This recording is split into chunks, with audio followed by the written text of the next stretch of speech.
News, जनजागृती साध्यम, हक्काचे लोकमाध्यम। सध्याच्या स्पर्धेच्या युगात पाल्यांमध्ये ताणतणाव निर्माण होत असतो। मुलांच्या सर्वांगीण विकासासाठी व आरोग्यदृष्ट्या खूप महत्त्वाचे म्हणजे कुठलाही खेळ होय। बुद्धिबळ सारख्या खेळात जगात दिव्या देशमुखच्या यशामुळे महाराष्ट्राची शान वाढली आहे। त्यामुळे जग भारताच्या बुद्धिमत्तेला सलाम करत आहे। मुलांनी खेळ छंद म्हणून जोपासण्यासाठी पालकांनी प्रोत्साहन दिले पाहिजे।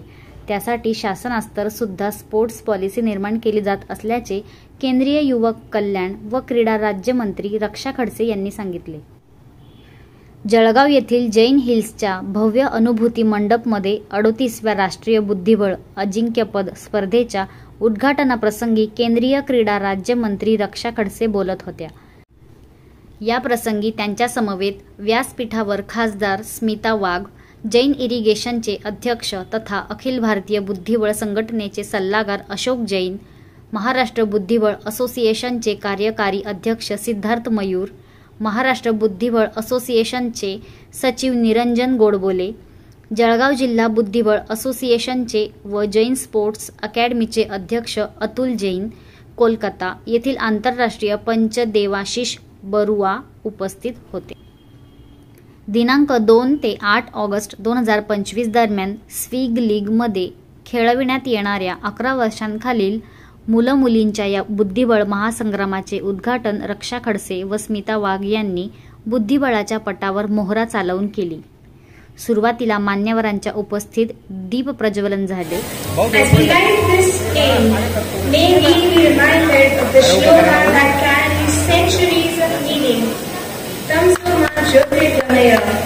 Lead us from darkness to light.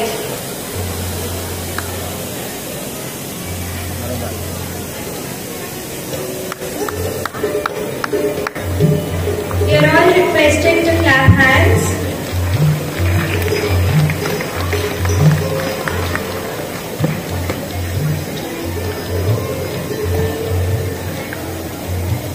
चिमुकला Vallabh Amol Kulkarni सोबत रक्षा खडसे यांनी बुद्धिबळ पटावर मोहरांच्या चाली खेळल्यात। Every great event stands on the shoulders of people who work behind the scenes and those who give in their time and their heart generously. I would now like to call upon Mr. Nanda Gavia to deliver the vote of thanks, a moment of gratitude for all of them who made this gathering possible. यानंतर महाराष्ट्र बुद्धिबळ असोसिएशनच्या वार्षिक अहवालाचे प्रकाशन उपस्थित मान्यवरांच्या हस्ते झाले। Let's all join in with a huge round of applause as we witness this moment.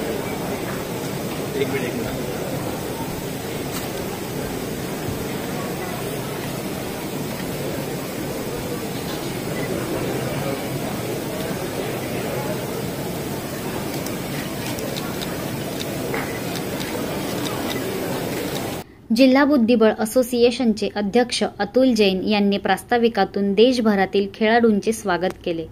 भारताचे बुद्धिबळामध्ये उत्तम भवितव्य आहे। दिव्या देशमुख व कोनेरू हम्पी यांच्या यशामुळे या खेळामध्ये चैतन्य निर्माण झाले। दिव्या ही 2022 मध्ये जळगावात झालेल्या राष्ट्रीय स्पर्धेत सहभागी झाली होती, याची आठवण त्यांनी सांगितली।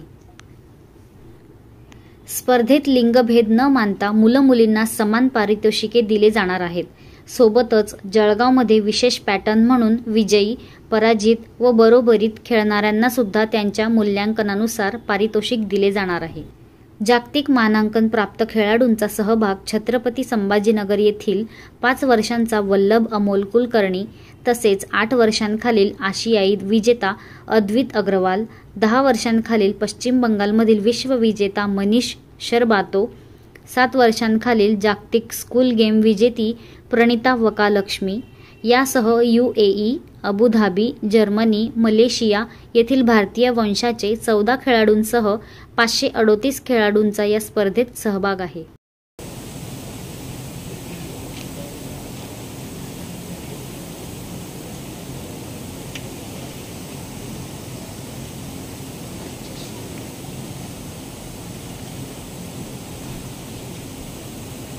स्पर्धेचं उद्घाटन आपल्या हस्ते या ठिकाणी झालेलं आहे। मोठी स्पर्धा जळगाव शहरात होते। 500 पेक्षा जास्त खेळाडू या ठिकाणी देशभरातून सहभागी झाले। नक्कीच आज आपल्या जळगावसाठी खूप मोठा दिवस आहे की आज नॅशनल चॅम्पियनशिपचं जे आहे चेसचं जे आपल्या जळगावमध्ये होतं आहे. आणि जसं तुम्ही सांगितलं की जवळपास 500च्या जवळपास इथे सगळे खेळाडूंनी पूर्ण देशभरातनं वेगळ्या राज्यातनं आलेले आहे आणि 500च्या जवळपास खेळाडूंनी याच्यामध्ये पार्टिसिपेशन केलेलं आहे. आणि आत्ताच हल्लीमध्ये दिव्या देशमुख ही आपली महाराष्ट्राची नागपूरची खेळाडू आहे, ती पण आता वर्ल्ड चॅम्पियनशिप जिंकलेली आहे.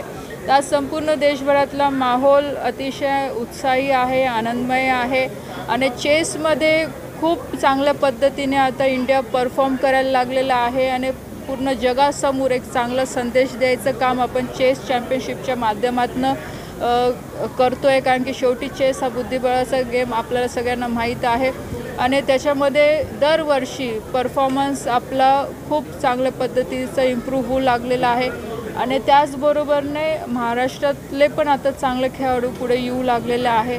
तर मी माझ्याकडनं सगळ्यांना शुभेच्छा देते आणि नक्कीच अपेक्षा एवढीच व्यक्त करते की जास्तीत जास्त खेळाडू याच्यामध्ये कसे पुढे येतील आणि अजून चांगलं परफॉर्म करू शकतील आणि देशाचं नाव पण पुढे घेऊन जाऊ शकतील. 5 वर्षाचा चिमुकला जो आहे तो खेळ साधलाय. विशेष गोष्ट आहे की बघा की तो आज 4.5 वर्षाचा खेळाडू आहे, संभाजीनगरवरनं आलेला आहे, म्हणजे वेगवेगळ्या राज्यातनं आलेला आहे. पण आज एवढा सगळ्यात छोटा खेळाडू आपण म्हणू शकतो.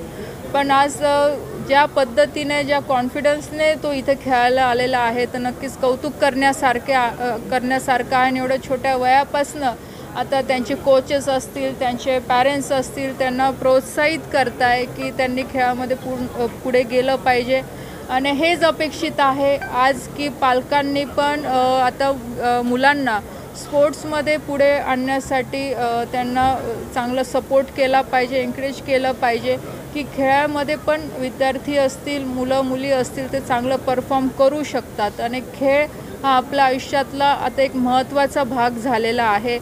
कारण की जर खेळ नसेल तुमच्या आयुष्यात तर बऱ्याचशा गोष्टी आपल्या आयुष्यातनं मिस होतात. कारण की जी काही परिस्थिती आज बघतोय आपण की विद्यार्थ्यांमध्ये जे डिप्रेशनचं प्रमाण वाढत चाललेलं आहे, आज त्यांच्यामध्ये पेशंट नसतात.